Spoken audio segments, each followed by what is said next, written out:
but if I win against him, then you will serve.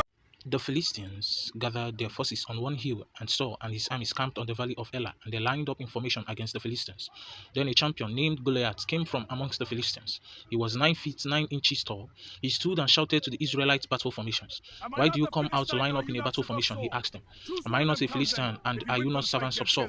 Choose one of your men and have him come down against me. If he wins in a fight against me and kills me, we will be your servants. But if I win against him, then you will serve. Now David was the son of Jesse. Jesse's 3 eldest sons had followed Saul to war. Every morning and evening, for 40 days, the Philistines came forward and took his stand.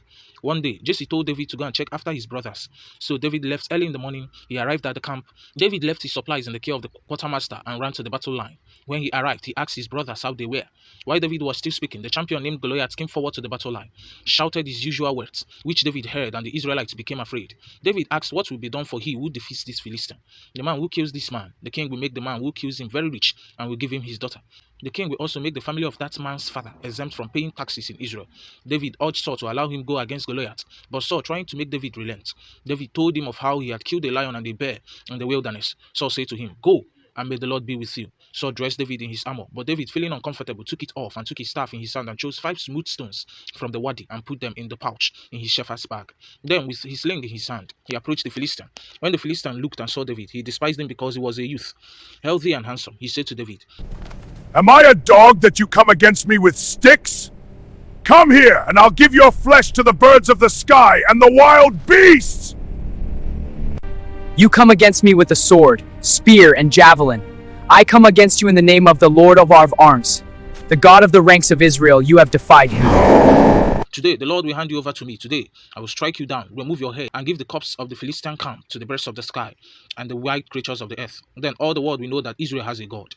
And this whole assembly will know that it is not by sword or by spear that the Lord saves, for the battle is the Lord's. He will hand you over to us. When the Philistines started forward to attack him, David ran quickly to the battle line to meet the Philistine. David put his hand in the bag, took out a stone, slung it, and hit the Philistine on his forehead. The stone sank into his forehead, and he fell face down to the ground. David defeated the Philistine with a sling and a stone. David overpowered the Philistine and killed him without having a sword. David ran and stood over him. He grabbed the Philistine sword, pulled it from his sheath, and used it to kill him. Then he cut off his head. When the Philistines saw that their hero was dead, they fled. The men of Israel and Judah rallied, shouting their battle cry, and chased the Philistines to the entrance of the valley and to the gates of Ekron. Philistine bodies were strewn all along the Sharim road to Gath and Ekron. Boldness is a very vital tool in achieving whatever you want. David demonstrated the fact that one with God is majority. Don't forget to like, share, and subscribe to our channel for more uplifting Christian content. God bless you.